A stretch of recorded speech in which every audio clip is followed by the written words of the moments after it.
that we're in what I believe the Bible would call in those days. We're in a moment like that. But you know what's awesome? Is I believe there's a John the Baptist in this room. I believe there's a voice waiting to be heard. And it might seem like, man, how can I be the voice? I'm not talking about, the program where everybody's trying to win and be a star. Come on. I'm talking about a voice that when heard, it pierces the darkness. A voice that when it's heard, it is love and yet uncompromising in truth. I'm talking about a voice that when spoken, it might seem like you're in a wilderness and nobody's listening, but there's a generation that is waiting for someone to rise up and call them into purpose. I believe at Collision, there are voices that are being stirred up. There are John the Baptists in this room. And what you're going to see is a history of people who were a voice. Martyrs, reformers, revivalists, who in their day, with the challenges that they were facing, they began to realize, for this reason was I brought into the world. I don't know why God birthed me into the earth at this season, but when I look at what's going on and I look at what's stirring inside of me, I understand that I'm a voice. Somebody shout, I'm a voice. I'm a voice. Say it again, I'm a voice. I'm a voice. Say it again, I'm a voice. I'm a voice. I felt, man, the confirmation of this through Dante's worship. I will not be silent, and I'm not ashamed of the gospel, and there's a revival. I am the revival, and I'm hearing all of this that God is saying, knowing what God is stirring on the inside of me, because I believe that America's hope is sitting in this room. I believe that the hope for your city is sitting in this room. I believe the hope for your school is sitting in this room. And I'm not talking about the neighbor next to you. I'm talking about you. You're the voice. And I want you to see what God can do with ordinary people just like us, who's been marked by heaven to be a voice.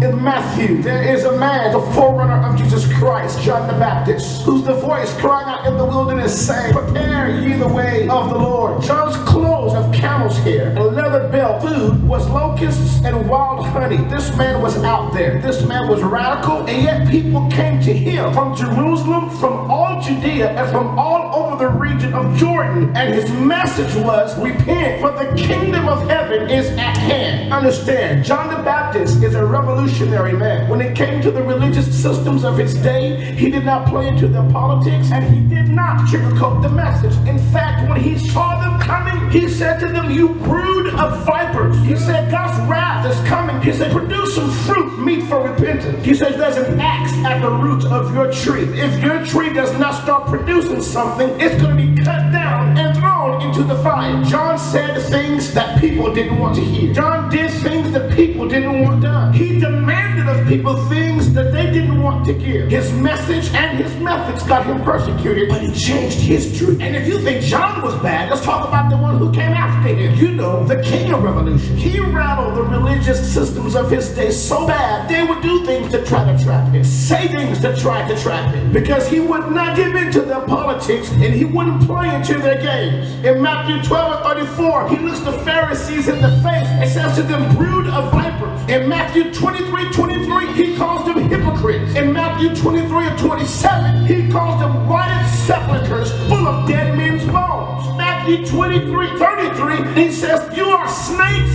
brood of vipers. Matthew 23:15, he says this, he says, look, you will travel far and wide to get a convert, but once you get him, you will make him twice the son of the devil, twice the son of hell as you are. In Matthew chapter 23 and all throughout the Gospels, Jesus is exposing the hypocrisy of the religious systems in that day. Jesus said stuff that people didn't want to hear. He did things that people didn't want done. He demanded of people things that they didn't want to give. His message and his methods got him persecuted. In fact, it got him crucified, but he changed history. Church history is full of revolutionists, reformers, uprooters, people who had an "I'm not taking this anymore" attitude. In the year 250 AD, a gentleman by the name of Proteus under the Roman Empire was killed by the sword because he refused to worship idols. In 1555, in England, there's a man by the name of John Denley. John was taken by the local authorities to be burned at the stake because of his confession of faith. When he was sent to the stake to be burned and they lit the wood under him, he began to sing a worship song as the fire began to rise around him. It made the persecutors so mad that one of them picked up a piece of wood and threw it and hit him in his face. But in spite of that, he spread his arms wide and he kept on singing until the fire consumed him and he died. In 1966, in mainland China, there's a Chinese girl the officials of that day would beat over and over again because she wouldn't give them the location and the secrets of underground churches. She was asked this question: how are you able to endure such brutal persecution? She answered and said, I purified my heart of the fear of man, and I learned to see God. John Wycliffe, an English priest, born in 1330, a brilliant scholar and teacher at Oxford University, removed from his offices and excommunicated from the church of his day because he spoke out against their false doctrines and their evil practices. After being condemned by the church, he goes to a city called Lutterworth and becomes the first to translate the Bible into the English language, making it possible for anyone that could read to study the Word of God for themselves. Wycliffe's work was denounced by the church, but he changed history. What about John Huss, born in Bohemia in 1372? Inspired by John Wycliffe, he modernizes the Czech language and revises the Czech Bible so his fellow countrymen could read it. His mission is the reformation of the church, to be accomplished by exposing blatant sin in leadership, to reveal truth that would shatter false and deceptive doctrine, and to raise up a new generation who would not succumb to the bondage he's preaching against. His mission got him persecuted, excommunicated, condemned, and burned at the stake. But he changed history. In 1483, there was born in Germany a man who was inspired by both Wycliffe and Huss, Martin Luther, bringing us great teaching on faith. His revelation of truth opened his eyes to so much falsehood taught and practiced in the church. He wrote and nailed his revelation to the church door there in Wittenberg. The 95 Theses he nailed to that door, along with books and tracts written by him, caused him to be excommunicated and his works condemned. After refusing to recant before Emperor Charles V and the council in the city of Worms, they sought to kill him. But a friend by the name of Frederick the Wise rescues him and provides shelter in the city of Wartburg. It is here that he translates the New Testament into German, and then later translates the Old Testament, making it possible for fellow Germans to study God's Word. The religious systems of his day hated him, but he goes down as one of the greatest reformers in history. MTV says crystal meth is now an epidemic among high school and college age youth. Body mutilation, aka cutting on yourself, and this fascination with death is sweeping our nation and it's taking our youth by storm. We are the richest nation on the planet, and we have one of the highest suicide rates in the world. In the last 30 years, we have murdered over 50 million babies through abortion. 80% of the youth that attend youth group that are also in high school, once they graduate from high school and go to college, they will never come back to our church. Death labs are opening, church doors are closing, crack houses are increasing, our church attendance is in decline, the world is partying longer, the church is having shorter service, our schools are giving our youth condoms, the church is giving them an Xbox, the internet is giving our children porn, the church is giving them a pool table. There's an increase of sin, but there's a decrease of saints. The world looks nothing like the church, but the church looks a whole lot like the world. Prepare.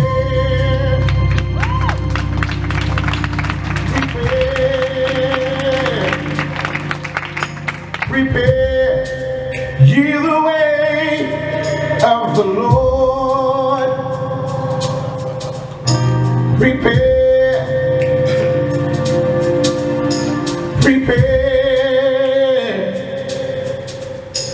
prepare ye the way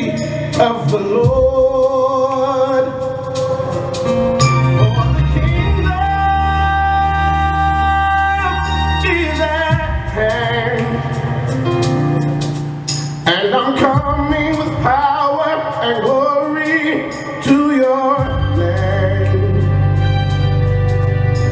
Prepare ye the way of the Lord. Prepare ye the way of the Lord.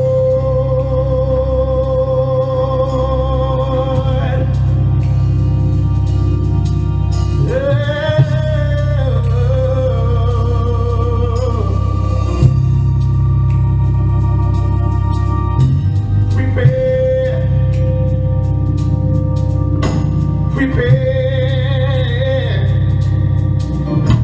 prepare ye the way of the Lord. Prepare through repentance, prepare through intercession, prepare ye the way of the Lord. For the kingdom is at hand, and I'm coming with power and glory to your land.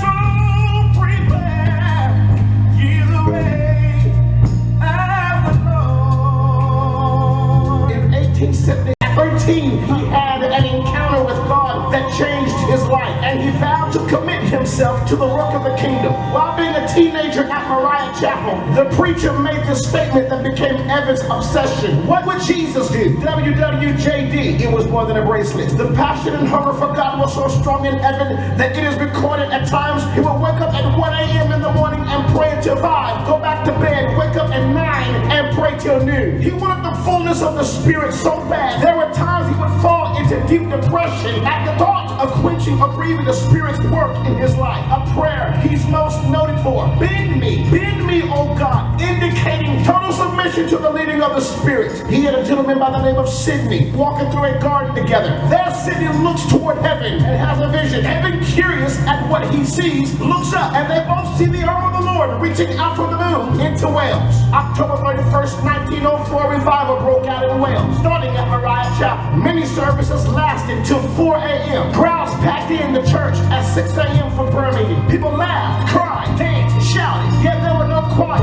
Some leaders offered hymn books, special ceremonies, committees, marketing, and promotions of any kind. Yet 80% of Wales came to Jesus. Bars closed, movies canceled, people got out of debt, they stopped drinking, they stopped cussing, they couldn't keep Bibles in the store. Prostitute houses became houses of prayer and Bible study. Key elements of this revival was confession of sin. Conviction of sin was so strong, police officers, judges, lawyers were looking for work because everybody was living right. Crime was almost obsolete. Denominational barriers were broken. Ever since Evan was a child, he was considered different. He was considered weird. He was considered strange. But Evan changed history. In the 1870s, there were born two men in America: Charles Parham, William Seymour. While in Houston, Texas, William Seymour would attend crusade meetings held by Charles Parham. Charles Parham brought to America the teaching of the baptism of the Holy Ghost with the evidence of speaking in tongues. Charles Parham established a school where students and teachers would come together daily and spend hours in prayer seeking the baptism of the Holy Ghost. William Seymour attended a school, but because he was a black man in that day, he wasn't allowed to sit in the classroom and he wasn't allowed to live on the campus. But he was so hungry for more of God that he would go to the day sessions and sit outside the classrooms to hear the word and to hear them pray. Seymour later moves to Los Angeles, California to pastor a church. But when they heard his message concerning the baptism of the Holy Ghost, they padlocked the church and removed him from office. They said his doctrine was false and his message was extreme. With little money and no place to stay, he moves in with a family called the Lees, and then later on with the Asberries on Bonnie Ray Street. At the house on 214 Bonnie Ray Street, William Seymour began to fast and pray, seeking the baptism of the Holy Ghost. During this time, Mr. Lee called to the house and asked William Seymour to pray for healing. Seymour went to Mr. Lee's house, took the anointing oil and laid hands on him, and instantly Mr. Lee was healed. They began to rejoice.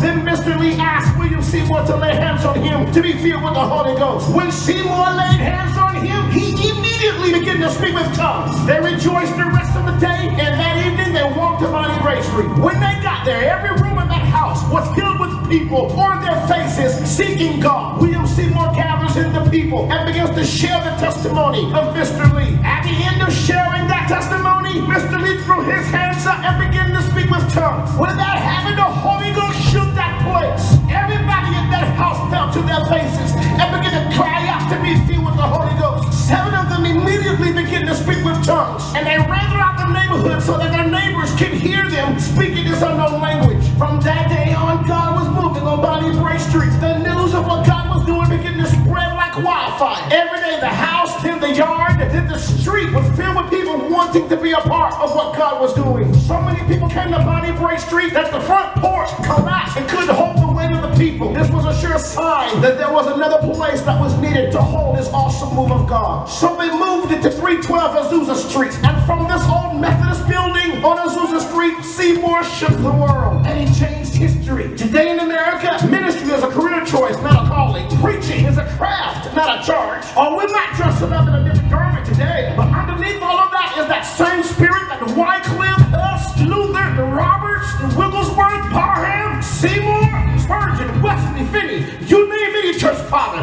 you name any reformer, you name any revivalist, that same spirit they were battling is in the Church of America right now. We have a lot of preachers that can revelate, but there's no real revolution. They can recite scripture, but they can't reform society. We build this thing called the church on our methods and our marketing strategies. You think John the Baptist would have chosen our plans to accomplish his mission according to our American standards? He picked the worst place to have a meeting. He picked the worst outfit to wear, and he picked the worst sermon to preach. Yet Jesus said there's not one greater than John. How can you be a prophet without persecution? How can you be a teacher without causing trouble? Could